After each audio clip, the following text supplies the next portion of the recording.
Hello and welcome back. In this video I'm going to cover specifically the reading comprehension changes that took place in the 2025 ACT overhaul. Then after we cover all of those, I'm going to go over how to prepare for the reading comprehension test using all of the old material with the old version of the test, because at the time of recording that's the bulk of the practice material out there and it's still useful. You just have to account for the changes. As always, if you find it helpful, leave a like, comment with any changes you'd like to see, anything you like, anything you might have questions about, and subscribe if you want to help me out, see when I post new videos, or help others find the channel. Now before I get started, I did want to point out that this video is only going to cover any changes to the reading comprehension section, none of the others. If you want to see all of the changes, I have a separate video. Here's the name of it. I'll put a link in the video down below. And I've got that in my general study guide and information playlist. So go to that one if you want to see all of the changes for the entire test. Now just keep in mind that this video, if you have already seen this one, with everything together, any of these section-specific ones are not going to have any new information. It's just there for those that prefer to either break it up and do one video per section, or that only go to one of these playlists. I want to make sure that there's a video in each of those so they know these changes took place and what they are. So quick little intro.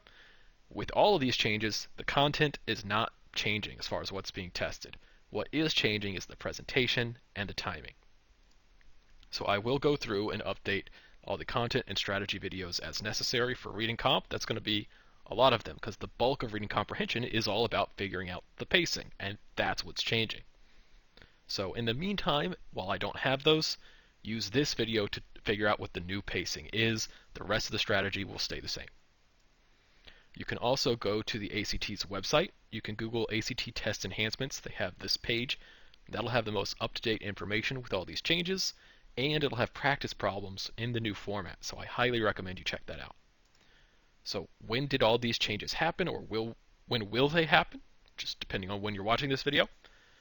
For anyone in the US, that's what I mean when I say national, that was doing computer-based testing on Saturdays, this actually took place already in April. But for everyone else using paper-based testing, or for any of the international testing, this is going to first take place in this next test as of recording, which is in September. So I'm trying to see if I can get all of my other videos updated by this test. We'll see, there's a lot of them, but that's my goal. There's also the state and district spring testing. This is that free testing generally that's given in school during the school hours during the week. They only do that in the spring, typically February each year. So the first version of the new test that will see this is in the spring next year, 2026. Now for this testing in the spring, I did want to point out there's one extra new availability, some new flexibility. It used to be that when they did this, you had to take the entire test all at once for whatever sections you do. Now, they only require that you do English, math, and reading all in one sitting. You also now have the option, you still can do the whole thing all at once, but you can do the science and or writing on different days, and then they'll submit it all at the end of the testing period. Now, that is up to your school. It's up to them if they want to break these up. It's up to them if they want to do paper testing or online testing. It's up to them if they want to require science or require writing, because both of those are now optional. So definitely ask your school how they plan to do it so you can plan and study accordingly. So what are the changes for reading comprehension?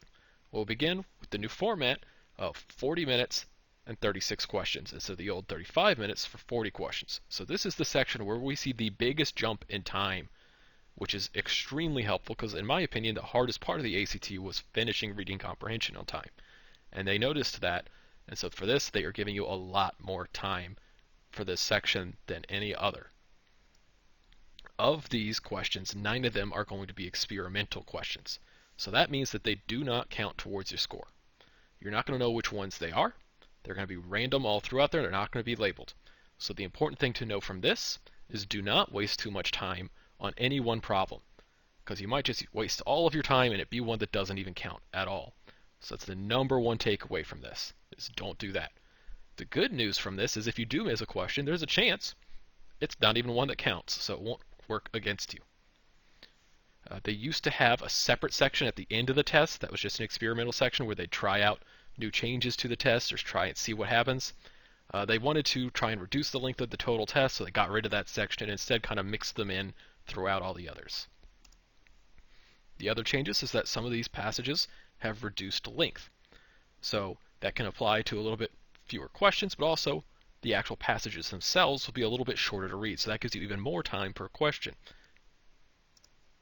Now, the practice test still had 4 passages, now with 9 questions each. One of them is still a double passage, so that hasn't changed. These are those that have 2 small passages combined, and then you have a lot of compare and contrast questions.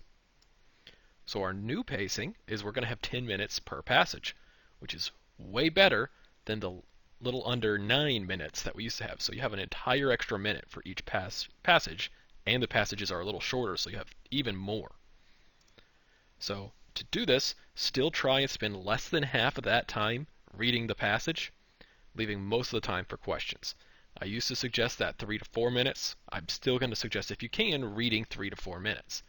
But now that we have more time per passage, you have a little bit more flexibility according to your own strengths. If you're a slower reader and you need that extra time reading, you can take a little bit longer there, and then you just won't have as much time for the questions. But now that we have more time for each passage, you have that choice a lot more than you used to. So now let's go to how to use those old practice materials, the old practice tests, because that's probably what you have right now. So key point is that all of that old testing material is still useful. So don't throw it out. That's what you're going to have access to for most people. It's just as good as anything with the new stuff, because all the concepts that are tested are exactly the same. So anything teaching you the material is just as valid before. The only changes you're going to need to account for are the pacing changes. So you have 2 choices. First, if you want for those old practice tests, you can just use the old timing, because all these new changes just make it shorter and you have more time per question. So if you can do it with the old timing, you're going to be even better off for the new timing. But what I would recommend is that we take that new timing per question, or in this case timing per passage, and we're going to apply it to the old test. And I'll do that math for you on the next slide. So, quick recap. What we used to have, 40 questions in 35 minutes. That was 52.5 seconds per passage. We had 4 passages, and that gave us 8.75 minutes per passage. Now, we have 36 questions in 40 minutes. So that's about 66 seconds per question. You can see just how big of a jump that is, especially if you factor in the actual reading is going to be a little bit less. So then you actually have even more time per question than even this. So if we want to use an old practice test with the new timing, give yourself 44 minutes instead of the old 35. That's an entire extra 9 minutes than you used to have. Or you can give 11 minutes per passage, because they were longer than with 10 questions. So still try to read each passage in 3 to 4 minutes if possible. Again, the newer passages might be a little shorter in text length, so you might have a little bit of flexibility here. But this is what you can try to do to use those old tests with the new timing. And that's going to be it for this video. Hope you found it helpful. I'll see you on the next one.